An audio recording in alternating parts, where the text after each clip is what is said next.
নিশ্চয়ই অনেকগুলি তার প্রকল্প আছে আমাদের মাননীয় মুখ্যমন্ত্রীর। সেই প্রকল্পের উপর নির্ভর করে মানুষ স্বতঃস্ফূর্ত হয়ে তাকে ভোট দিয়েছেন। আর সেই জন্য আমরা লোকসভায় জুন মালিয়াকে জিতিয়ে নিয়ে আসতে পেরেছি। মানুষের পাশে মানুষের সাথে আমরা আছি এই বাংলাতে। আপনারা দেখছেন সংবাদ শিরোনাম। দেখলেন তো অনেক কিছু, এবার দেখুন নতুন কিছু। বিধানসভা নির্বাচনে মেদিনীপুরের জয় এসেছিল, কিন্তু আবার লোকসভাতেও শাসক দলের জয় জয়কার হলো। তাহলে কি সরকারি প্রকল্পেরই বা পুরো আস্থা রাখলো সাধারণ মানুষ? কি বলছেন খড়গপুর পৌরসভার পৌরপ্রধান ম্যাডাম?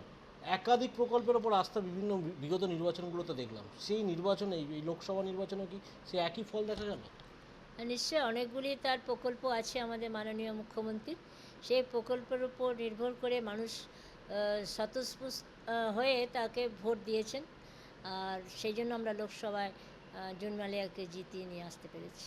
লক্ষ্মীর ভাণ্ডার কি বিধানসভার পর থেকে একাধিক নির্বাচনের সাফল্য, যেটা লোকসভার আগে বিরোধীরাও কটাক্ষ করছিল এবং তারাও বলছিল 3,000 টাকা দেবে, কিন্তু লক্ষ্মীর ভাণ্ডার একটা ব্যাপক সাফল্য কিন্তু আপনাদের দিকে দেখা গেল।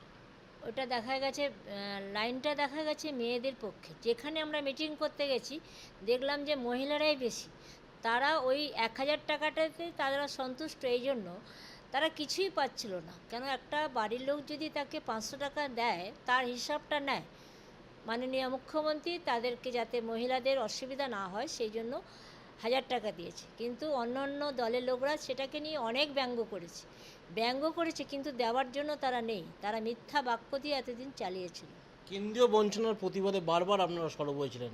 গতকাল মোদী সরকার শপথ গ্রহণ করার পরে বাংলা আবাস যোজনার 3 কোটি বাড়ি, তারা বলছেন যে আগামী দিন সেই 3 কোটি বাড়ি বাংলা আবাস যোজনার জন্য তারা আবার সেইটাও দেওয়া শুরু করছে। এখন তো দেবেই, যেহেতু মিলিঝুলি করে করেছে, তার তো এখন সিটটারও নড়বড়ের ভয় আছে। সেই জন্য উনি সেইভাবে দিয়েছে। এতদিন দিচ্ছিল না, আমরা আন্দোলনের পর আন্দোলন করেছি।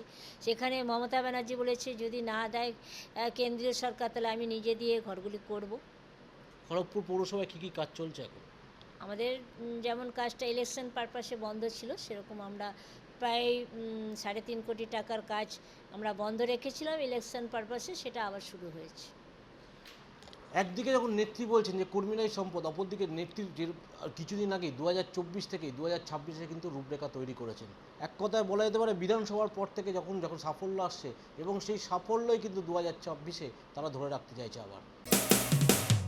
মানুষের পাশে মানুষের সাথে আমরা আছি এই বাংলাতে। আপনারা দেখছেন সংবাদ শিরোনাম। দেখলেন তো অনেক কিছু, এবার দেখুন নতুন কিছু।